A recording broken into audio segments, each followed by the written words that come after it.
Hi, this is Mad Jen with Mad as Heck, Moms and Dads Associated Society, helping to educate conservative constitutionalists. Thanks for watching, and you may watch a disaster happening here, so let's hope not. I've got something that I need to talk about, and I got to get it off my chest now. I can't wait until this afternoon, so I'm going to be driving and ranting at the same time. Heaven help us. So last night, I posted an article by the Honorable, and that's my wording, I'm not saying that he has a position that requires me to call him honorable, so whatever, but Mr. Alan Keyes, and I posted that to my good friend Wild Bill for America's Facebook page, because Wild Bill for America posted a rant earlier, a couple days ago, towards people who absolutely cannot vote for Mitt Romney. And I wildly respect Wild Bill for America. He's a good friend, and I appreciate him. But I also want him to understand why it is that certain of people, like myself, cannot and will not vote for Mitt Romney. And so I posted the article to his Facebook page. And of course I got the usual pushback from some of the people that, well, one person in particular. And this one person in particular told me that I'm being divisive and ungodly by posting that article. Now, first of all, I posted the article because I wanted Wild Bill to understand my position. I didn't expect him to agree with my position. I wanted him to understand it. To me, that's not being divisive. That is promoting understanding between people who don't agree. I'm sorry, that's not divisive. Second, I'm ungodly for posting such things. And so that got me thinking, really thinking about God and what my understanding of God. Now, everybody knows, or should know by now, that I'm a non-believer. But that doesn't mean that I don't contemplate God, and I don't think about what's godly, and that I don't want to live a godly life. Yes, in the event that I'm wrong, I still want to make sure I live a godly life. And so for someone to tell me that it's ungodly for me to try to promote understanding between two parties who do not agree with each other, I really had to stop and think about that. So I did think about that. And I thought, if God were to come down and cast a vote in this election, would he vote for Mitt Romney? Would he? Okay, so let me lay it out for you. All you Christians are always saying, what would Jesus do? What would Jesus do? Well, Mitt Romney came out on Monday, this last Monday, and stated that the issue of abortion has been settled in the courts. So if God were casting a vote for Mitt Romney, would God cast a vote for a person who says that 9 people on the Supreme Court have decided that it's okay for people to murder their babies? Would he? Or would he say, Mitt Romney, 9 people do not rule this universe, 9 people did not create that life, 9 people do not decide whether or not those lives get to live or die. I decide that. I created that. And it's arrogant for you to think that you cannot fight this anymore simply because 9 people decided that it's okay to murder. Do you think God would vote for that kind of person?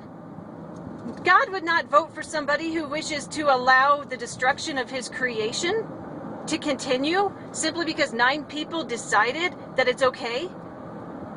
Secondly, would God vote for somebody who forced the Catholic organizations to go out of the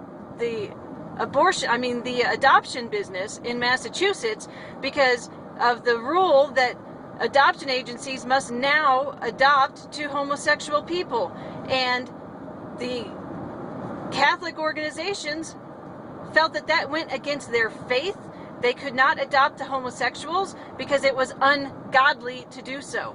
Therefore, instead of bowing down to Mitt Romney and saying, okay, if that's what you decide, that's what we'll do, no, they went out of the adoption business so that they wouldn't have to go against God's way. So do you think God would vote for somebody who forced Catholic adoption agencies to go out of business in Massachusetts? Did the Catholic people bow down and vote for Romney by adopting to homosexuals? No, they stood up in the face of opposition. They did what they thought was right. They did what they thought was the godly thing to do, and they got out of the business. Now, it's ungodly for me to vote for Mitt Romney, yet I'm sitting here thinking about what God would do, and it's very clear to me that God, who sent his son down to be crucified in the face of opposition because Jesus would not stood up to his oppressors, and because Jesus decided, I am not going to bow down to your evil, I'm going to stand up to it. And if that means that I have to die in a horrible way, then that's what I'm going to do. You people say that you believe in God, but yet you say we can't survive another 4 years of Obama. People, we are a nation that stamped out evil in Germany, in England, in Russia, in Italy. We stamped out evil all over this world. You think we can't stamp out evil in our own nation? Now, let me tell you something. In order to stamp out that evil, we had to fight wars to do it. Every single time. We had to fight wars in order to stamp out that evil. Do you really think we're going to be able to stamp out evil this time by voting in another evil? Does that make any bit of sense to you? Has it ever worked in the past? No, it hasn't. And it's not going to this time either. Oh, you might say, oh, Mitt Romney, he's not evil. Well, if stupid is as stupid does, then evil is as evil does. And Romney has committed acts of evil against the unborn, against children who are being sent to adoptions, and against Catholic organizations, Catholic hospitals in Massachusetts who were forced to administer abortifacients to people who were raped.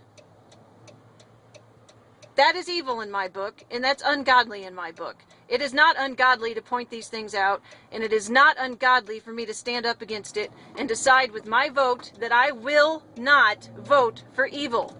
I don't care if we get 4 more years of Obama, because I trust that our nation can overcome it, and we will overcome it. I have full faith in that.